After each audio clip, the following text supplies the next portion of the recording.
Hey guys, Huzzy here bringing you another video. Now welcome back to spectating really good people. So today we are watching one of the best Dianas in the world.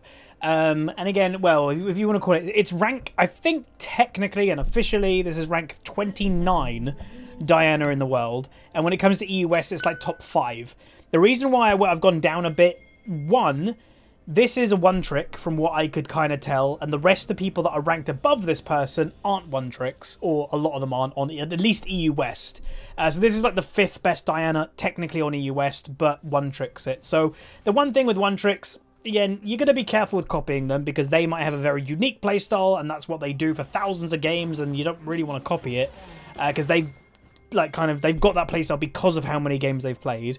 But there's only so much you can do with Diana, so I think she's relatively safe when it comes to copying her playstyle. Anyway, a level 1 invade by the enemy team, I guess trying to get vision down. Nautilus goes for a hook and gets a double flash by the enemy team, so that is definitely worth it.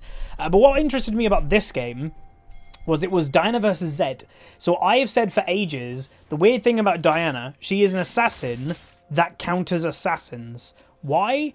Well, in a natural build, she's actually quite tanky. She's got a shield. And, you know, yeah, Zhonya's as part of her kit, just normally. It's an all-in champion, and then it's an AP item. Like, AD assassins don't really have a Zhonya's. They've got Guardian's Angel, but it's not exactly the same thing. They don't have a thing that can just stop the damage unless they have the stopwatch, like, once. So I, by the way, still have, like, the whole pen tool, so we'll see if it's going to be relevant in this game. But again, I'm not going to force it if there's no situation to use it. But yeah, again, another reason why we're watching Diana, obviously I've been playing a bunch of Diana recently, and is there anything I can pick up from this person, which would be interesting. So first blood goes to the enemy team, so blue team, they get first blood. And as always, again, these games generally go quite well for the person that we're watching because that's what we want to see. How do they do well? And if you're wondering what rating this is, well, this Diana themselves is Grandmaster. So obviously very high rating, and on EU West, which is known as one of the hardest servers. And again, not being elitist or anything, but when I look through the top ranks of champions, this person was ranked 29 on EU, but that's including every server. Would the rank 10 Diana on rank 10 Diana, let's say it's on Turkey, on EU Northeast or Russia, whatever, would that person be as good on Diana if they were on EU West or Korea or something? Probably not. So it's why I always kind of stick to EU West as well. Right, so also worth noting that they have not taken E so far, so they've got 2 points in Q, 1 point in W, and this Diana went W level 1, which again is relatively normal. I don't do it half the time, but I will do it if it's like relevant.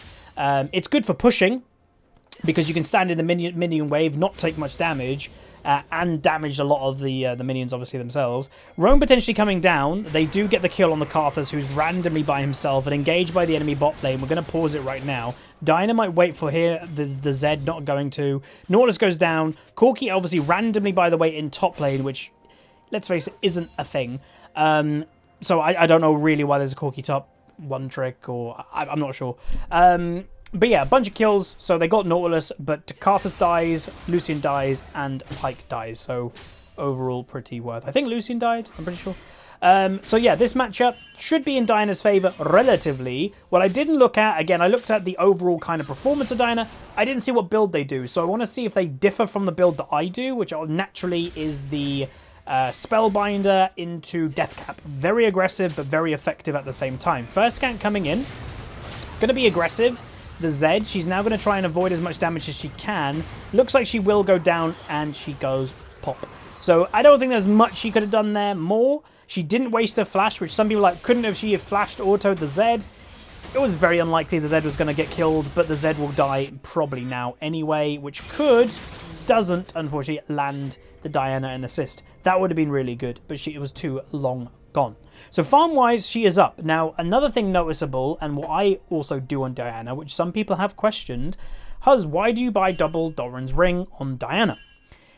The way that I explain it is Diana, weirdly, yes, is a scaling champion, but she buys big items that don't really have great components. So Spellbinder is a great item, but it requires big components. Yeah, one of them isn't as big, but then it needs a death cap.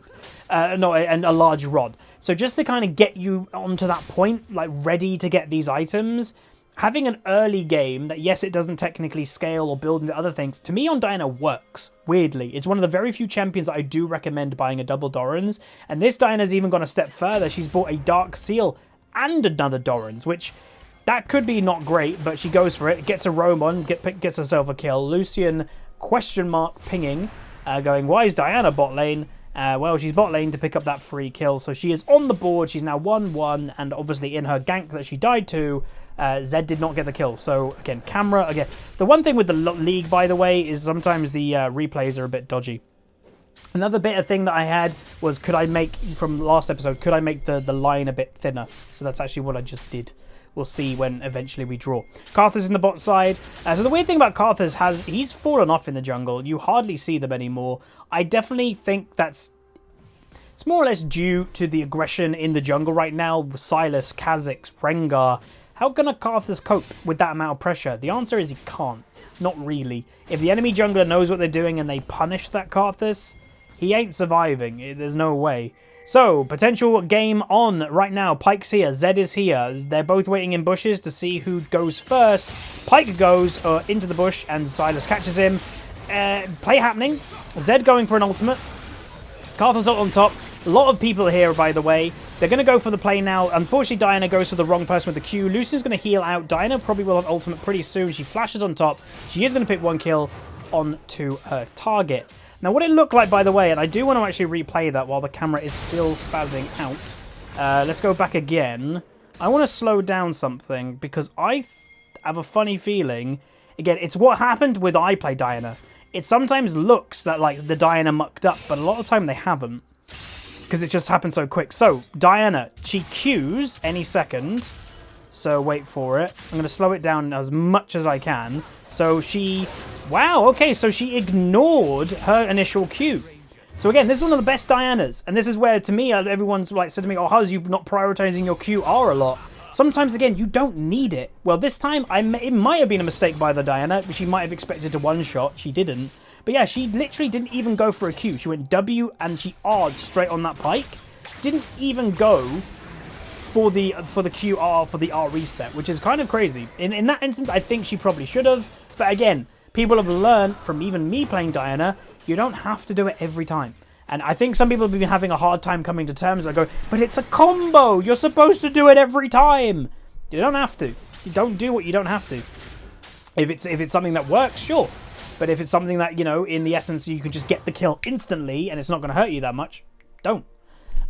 Because, yeah, landing the Q, obviously, it's something that says to the enemy team there's a Diana coming, and there's like a second delay of throwing the Q to then ulting and all that. So it is a risk, and this Diana, in that instance, chose to take the risk of just going purely for the damage. Right, so again, does look like she's going to do the same build to what I do, which I think is just the best Diana build, if I'm honest. Like, some people say, oh, the Rod build, or the Nashor's build. They don't feel as good as the actual just burst, all-in Diana build. It just doesn't. So, yeah. Right, so back into the tower, farm-wise, a little bit ahead of the Zed. Zed's not actually having a great game. Again, I don't know how good this Zed is, the dog guy, but you'd presume he'd be around Grandmaster or Challenger level. And again, have I played with any of these people? I recognize maybe a couple of them, but I don't know if I recognize them for me playing against them or these replays that we do, obviously, occasionally. But so far, what I will say, again, why I watched this, I wanted to see, is there a difference between this person's Diana and mine?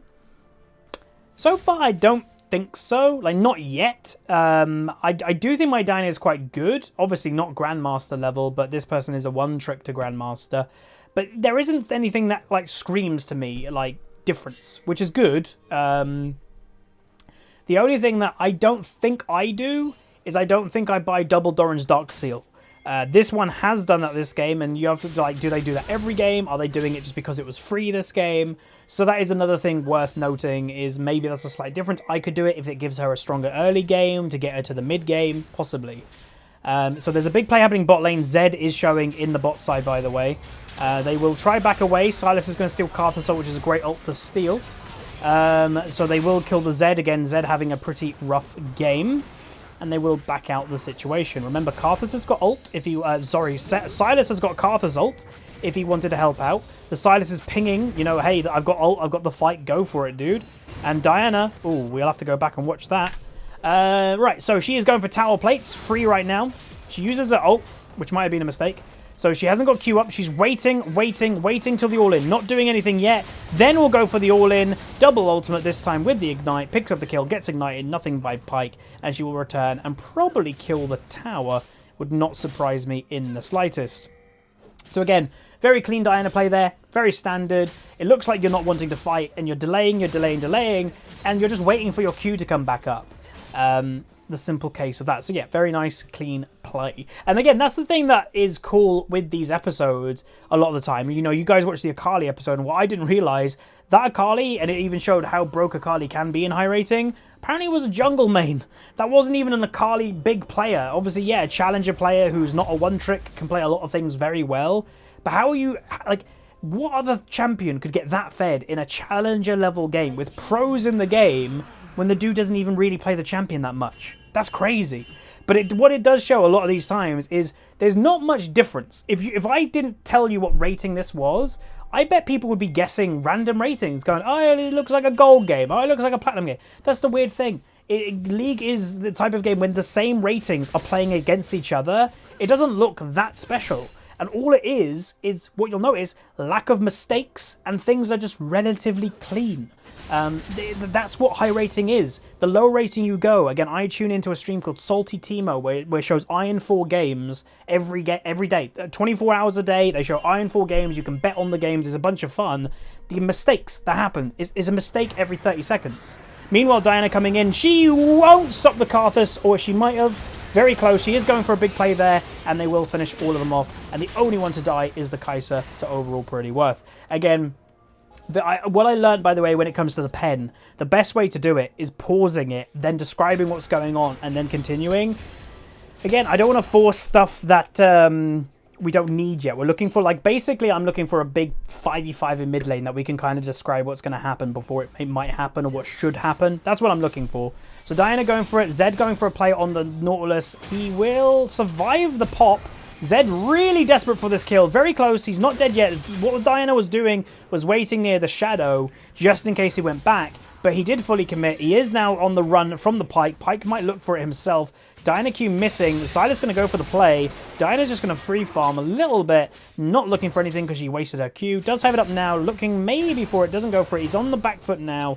And she probably will just go back. Worth noting, item build. A slight discrepancy from what I do to what she does. She has just gone for Death Cap. Straight up. Boom. Death Cap. Meanwhile, Silas gets a kill on the Karthus, who's having a rough game. Death Cap Rush. See, the thing with Death Cap Rush, it's fine, but it's very risky. Because what Death Cap is, obviously, it gives you the most AP of practically any item, sure, and it gives you percentage of that AP. So generally, I don't do Death Cap first because it hasn't got much AP to then give percentage on. So I do one item, then Death Cap, and then I've got two big AP items so that the percentage of the Death Cap use is worth more, especially when you're combining that with the Spellbinder that gives you bonus AP. So that's what I prefer, but that's much of a muchness. That's just preference of what you prefer. It works very well if you're continuing to snowball and you can buy your second item very quickly. I just personally prefer the other way. But again, that's not like he's right, I'm right. It doesn't really matter. That's just personal preference. Meanwhile, they are snowballing in the enemy jungle. And again, there's a lot more to go in this game apparently, so we should see some good stuff. And oh my god, Medjai's on Diana. That's something that I would never really expect or do myself. So again, to explain that point of why I would be a bit iffy with that, Diana's very all in, right? She's all in. She has no escape. You have to play all in or you're doing nothing on the champion. So Medjai's, yes, if it works, great. You'll snowball, boom, boom, boom. If it doesn't work and you're having a great game, but you could just die randomly as Diana. That one all-in play, you go for it, and the whole enemy team is there, boom, you're dead. It's risky, and I'm not a big risk player in League of Legends, where this person may be. I doubt they buy it all the time. This game is obviously maybe an example that if you look at the difference of mid lane, Diana 125 farm, you know, more farm than the enemy team by a little bit ahead of her Kai'Sa. Look at the comparison between Zed and Diana, it's huge.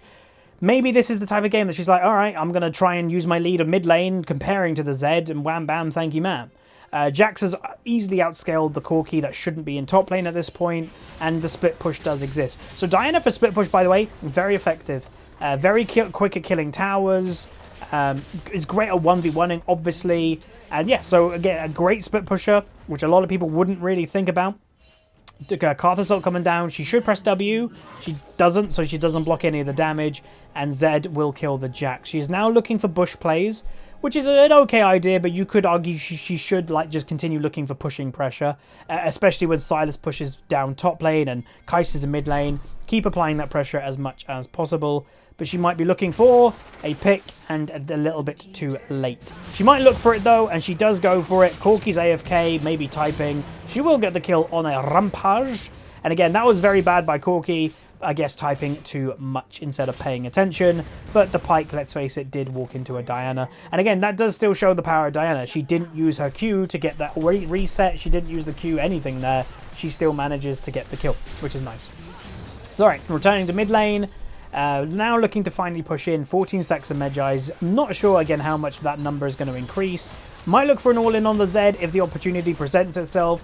Again, she is a level 11 versus a level 9. That's a huge advantage, like massive. This Zed is at a whooping. So if you look at the gold difference, so she is on 9.5 thousand, most in the game. The Zed's on 4.8. That's insane. That's a massive difference. She's now going to get blue buff. And again, I'm interested to see what she does next. So is she not even... Again, there are some Dianas existing and some players out there that just personally don't like Spellbinder. Some people just don't like the item. And that's fine. I like the item on certain champions. Vladimir, Diana, I think they are the best two. Meanwhile, Play might be on here. Is going to go for the Zed. Does get him. One shot. Again... Zed might be a slightly tilted, you know, just walking in random places instead of having that awareness of where could someone be. Very tunnel vision on trying to get a kill and gets punished for it. So I would presume Zhonya's is going to be her next item. There you go. And yeah, so we've got how much? We've got 530 AP at 16 minutes in the game. There's not many champions in League that can get that amount of AP, even if they're doing very well. If an Ahri's doing well, if anything's doing well, and a Nivea, doubt they'd have 530 AP at this stage of the game. That's just Diana. It's very, very good. And the cool thing with Diana as well, and why she's so effective, her scaling is great. Her Q right now is doing 373 bonus damage and is 200 base. That's just her Q. That's a setup ability. Her W is doing okay, but it's a shield. Her ultimate, again, 320 bonus, and you can do it twice. So her ultimate is doing over 500 damage, and you can do it twice instantly, and plus that, like, she can do it basically 1200 odd damage instantly, and it's like, whoa. And again, that's without Spellbinder, that's without more item. She's great. Meanwhile, Play might be on here, so Diana waiting for it. Whoa, Karthus getting a really aggro play by Nautilus there. Does get the kill in the end. Very, very nice. Like to see that. Karthus doing maybe what you'd call a rage ultimate. It's not going to do anything, but he does it anyway, so it might have been worth waiting the 20 seconds while he's up, and then looking for a better ultimate down the line, but he uses it regardless. Questionable Rift Herald. Maybe it was running out, because again, there's no pressure now. Everybody's backed away, so are they really going to be using that? Diana now looking for the Pyke. Kai'Sa getting engaged on. She's just going to, yeah, without the Q, does get the kill, but Zed will get that kill. So he's getting a couple here and there. Diana got her Q up in a second. Her ultimate, though, another 7. She's probably going to wait and lurk. Doubt Lucian's that dumb. It also was warded. So we're on 24 Medjai stacks. So I believe, meanwhile, does go for a play. The Lucian flashes out. I believe the Medjai's... Oh, up to 25 is the maximum that she can get. But again, from memory, I don't know why, but memory... I thought, like... From memory, I always thought that 20 was the highest stacks that actually counted to the item, but maybe not. She's going to go for the play, and then again, this is a great kind of showing of my recent Diana play, of people kind of questioning, Huz, you're not using your Q every ultimate. This is, again, one of the best Diana players in the world, one of the best on the US, one of the hardest servers. She's hardly using her Q. Half the kills that she's got, she's 9-1. Easily half of them, she hasn't used her Q at all. She's just gone for a W ultimate auto attack. Boom, there's evidence. It's just getting as fast as you can, and sometimes you can't sacrifice the Q, or sometimes you don't need the Q. So really what this has done for me It's not whether I'm kind of seeing a massive difference. She did it again. And it's not the massive she dies to the tower. It's not the massive episode that I'm like, oh, I can clearly see a difference between her Diana and my Diana. Maybe she's better with farming than me, possibly, but that's not hard. It's kind of reinforcing that I like my own Diana playstyle, and it is somewhat similar, which to me is good. That kind of mentally for me goes, keep playing Diana because my Diana isn't that different to this person. Weird though that she buys this item. I've never seen Proto Belt on Diana, but with her playstyle, I guess it makes sense because she is very auto-attack centric, that she's doing the WR combo with auto-attacking, and obviously that comes with auto-attack bonus damage right there, with that extra little blip, you know, the little jump. But again, no Spellbinder, so a slight difference of build. But yeah, so this basically has been a reinforcement episode that I know what I'm doing. I'm happy with what I'm doing on Diana. And it's similar in playstyle. And because we didn't use it the whole episode, because there just wasn't really a point, everybody, I'll give you a nice... Oh, wait, that's in blue. I'll give you a nice smiley face at the end. So there you go. Hopefully you guys enjoyed. If you did, smash the like button. And again, I'm not going to force the pen on situations that don't need the pen. It's going to be a nice feature when it happens, and when we can explain it, it'll be amazing.